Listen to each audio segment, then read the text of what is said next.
When most people picture Desert Storm, they remember the iconic chocolate chip camouflage, the glare of the Kuwaiti desert, and the overwhelming firepower of the coalition.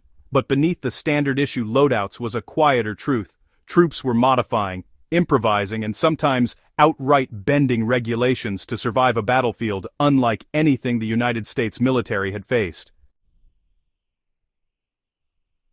What emerged from this strange moment in gear history were items that worked brilliantly in the harsh desert, but were later banned, discontinued, or eliminated for legal, ethical, or logistical reasons. These pieces of forbidden kit became part of Desert Storm's folklore, passed around in stories and photographs but rarely discussed officially. Here are 7 of the most interesting items you'll never find in an approved loadout today. The 6-color desert uniform, nicknamed Chocolate Chip, was famous, but the strange part came when soldiers began combining pieces of woodland BDUs and desert BDUs because the issued desert set was often incomplete.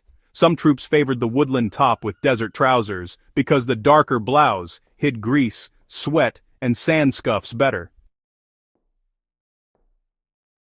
Others used desert tops with woodland bottoms due to shortages. It looked odd, but it blended surprisingly well in the transitional terrain between dunes, rock, and urban rubble. After the war, the Pentagon banned mixed-pattern uniforms for obvious reasons: identification issues, patch visibility, and the desire for standardized appearance. Still, for those who served, the hybrid was practical and memorable.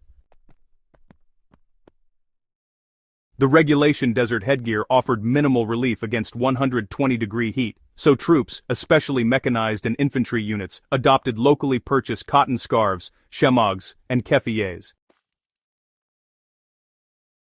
They dipped them in water for evaporative cooling, used them as sun barriers, and wrapped them over helmets to cut down on heat absorption. Commanders tolerated them early on, but by the time official photos reached Washington, D.C., public affairs teams pushed to stop the practice. There were concerns about non-American appearance, unit cohesion, and the optics of U.S. troops using Middle Eastern garments. Today, though shemogs are common in training and among special operations forces, they remain unofficial for standard uniform wear. Some soldiers, especially military police and recon teams, went ahead and inserted extra layers of Kevlar ballistic blankets or even vehicle spall liners into their vests, just for a bit of added protection. The gear honestly wasn't designed for that, and yeah, the extra bulk was pretty noticeable, but, Iraqi small arms fire was just so unpredictable, often coming from fortified positions or ricocheting around inside all that urban rubble. After Desert Storm, the Pentagon really cracked down. Armor modification was strictly prohibited for liability reasons, and from then on, all ballistic inserts had to meet some pretty strict certification. Still, a lot of veterans credit those improvised layers with actually stopping fragmentation or low-velocity rounds. Fine Kuwaiti and Iraqi sand moved like water. It flowed into boots, collected under insoles, and created blistering that sidelined thousands. The solution many troops used was unofficial canvas and cord gaiters, homemade boot liners, and even altered jungle boot vents sealed with glue, duct tape, or epoxy. It helped, but technically violated uniform and safety regulations. The military didn't like soldiers modifying issued footwear, and after the war, these practices were formally banned. Ironically, the problems these improvisations solved later influenced the design of the modern temperate and desert combat boot systems. Mop suits were bulky, hot, and honestly, just miserable in the desert. Some troops quietly trimmed interior liners, removed pockets, or even replaced hoods to allow more ventilation, all while keeping the outer shell intact. These suits weren't meant to be altered, but, soldiers facing 120-degree heat with the constant threat of chemical alarms really had few good choices.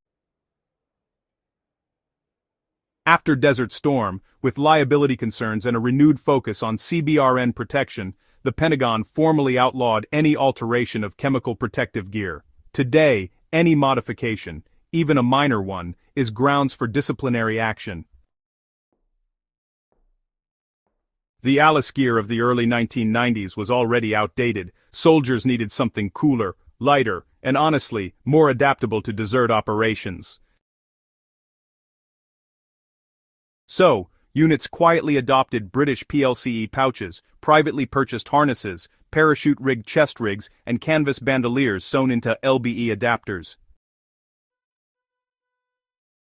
This wasn't technically allowed, but, yeah, many commanders let it slide because it worked.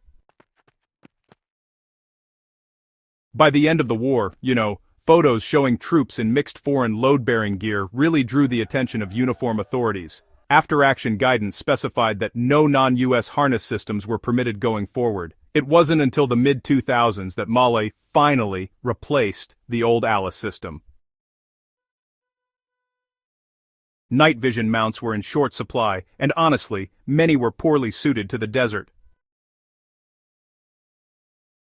Soldiers, especially vehicle crews, ended up modifying them with things like rubber shims, scrap aluminum, improvised strap systems, and even gutted flashlight brackets. So, these modifications allowed night vision goggles to remain stable on a moving vehicle or even in a sandstorm.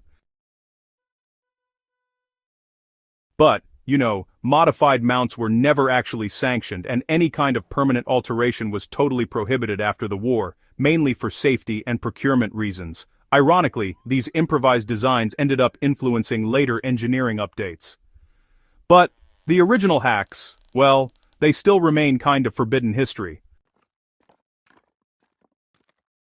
The Gulf War, honestly, it was kind of a transition era. Old equipment running up against new technologies, all while dealing with some really harsh environments the United States military just wasn't totally prepared for. And soldiers, well, they did what soldiers always do. They adapted.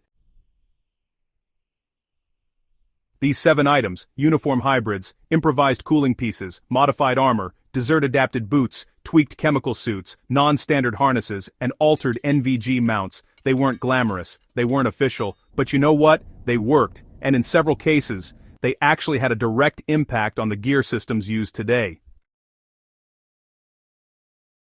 What vanished after Desert Storm isn't really the spirit of improvisation, but the ability to use it openly. Modern rules, procurement laws, and safety standards have kind of made these gray area solutions a part of history, rather than actual doctrine.